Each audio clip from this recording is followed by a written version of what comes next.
Hey guys, welcome back to my channel. It's Big Brother Brian Baird here. So, coming up, friendships tear apart. The head of household competition takes place. 2 new house guests will be nominated for eviction. And the controversial incident that Julie addressed on Thursday's live show. Plus, the pyramid for week 4. All that coming up right now. So before the show even begins, we get this disclaimer that basically says that what is said and done inside the house by the house guests does not reflect the views or opinions of CBS or Big Brother. This disclaimer has not ever appeared on an episode of Big Brother since season 15, 5 years ago. So obviously Big Brother and CBS try to steer away from airing any controversial content to avoid making the house guests look bad, but obviously when they do air it, it must be important. So that's a clue that this episode's gonna be really good. Another clue that this episode's gonna be good is that there is no theme song, which means there's just simply not enough time for them to put in this 30-second long theme song. So we just got finished with the eviction. Winston was evicted by a vote of 6-5, and someone flipped in the vote. It was Tyler, but no one knows that it was Tyler other than Tyler and his alliance. So Caitlyn goes up to Tyler and is like, "Did you flip?" And Tyler's like, "No, it wasn't me." Lying, obviously. So now Caitlyn is all confused because, after Brett's eviction speech and all this stuff that just happened, everyone's really confused.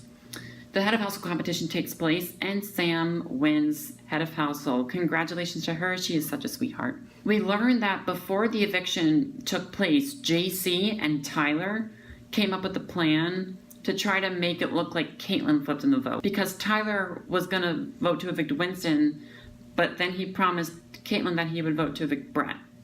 So now he has to flip on Caitlyn and vote Winston out, but now he needs to make it look like it was someone else that flipped. So after this eviction, Fezzi and JC are talking, and Fezzi's like, "Who do you think flipped?" And JC is like, "Oh, it had to have been 100% Caitlyn." Now JC knows that it was Tyler that flipped because he was planning this out with Tyler on blaming it on Caitlyn. So he's like, it had to have been Caitlyn. And Fezzi's like, "Oh my gosh. Yeah, that makes so much sense. It had to have been her." So now Fezzi is 100% confident that Caitlyn was the one who flipped. So when Caitlyn goes to try to talk to Fezzi later on, Fezzi's like, "Ugh, I don't trust you." And Caitlyn's like, she's all confused, she's upset, and she's just done with him at this point. So Sam announces that as HOH, she will not have any one-on-one conversations with anyone in the house regarding nominations.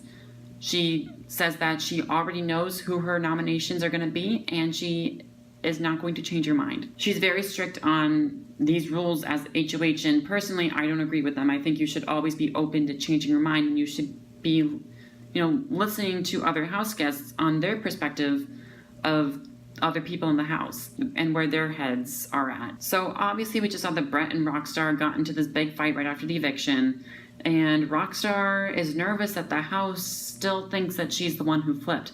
So as a way of convincing the house that she doesn't like Brett, she sarcastically makes this big to-do announcing her new best friend in the house, Brett.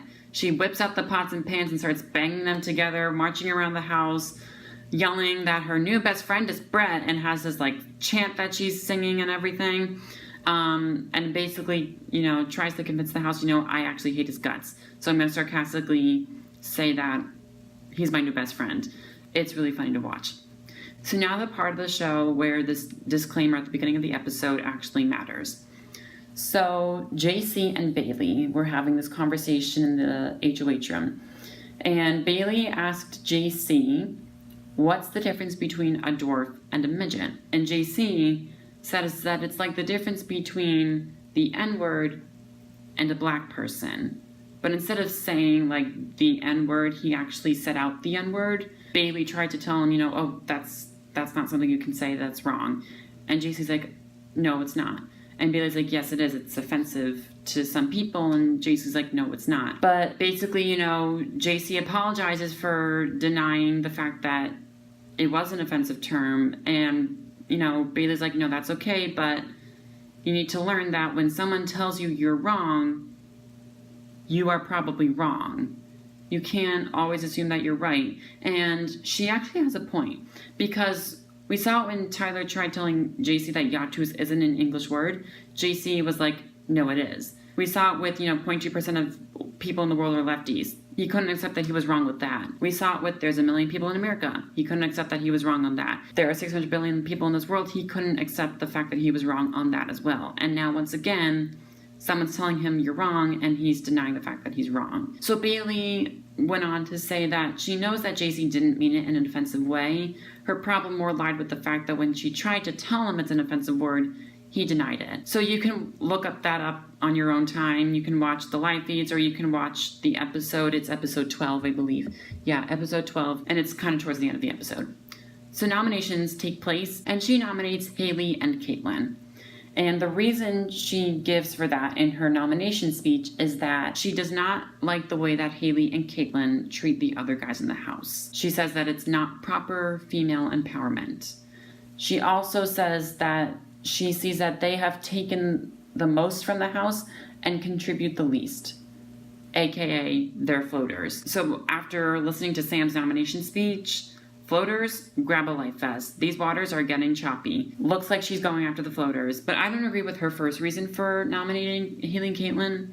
You shouldn't nominate them because of personal reasons. You should nominate them because, it will help your game, because they're a threat or something game related. So now it's time for pyramid. On the bottom of the pyramid, JC. He's getting more and more annoying by the week.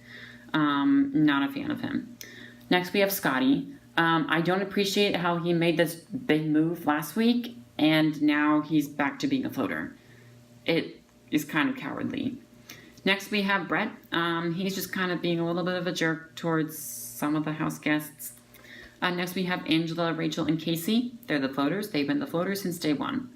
Next we have Fezzi. He's turning into a hothead. When your friend tries to have a conversation with you and you're like, ugh, and all of a sudden you hate them for this reason that you can't even prove as a valid reason, not the best idea. Next we have Bailey. She's tolerable.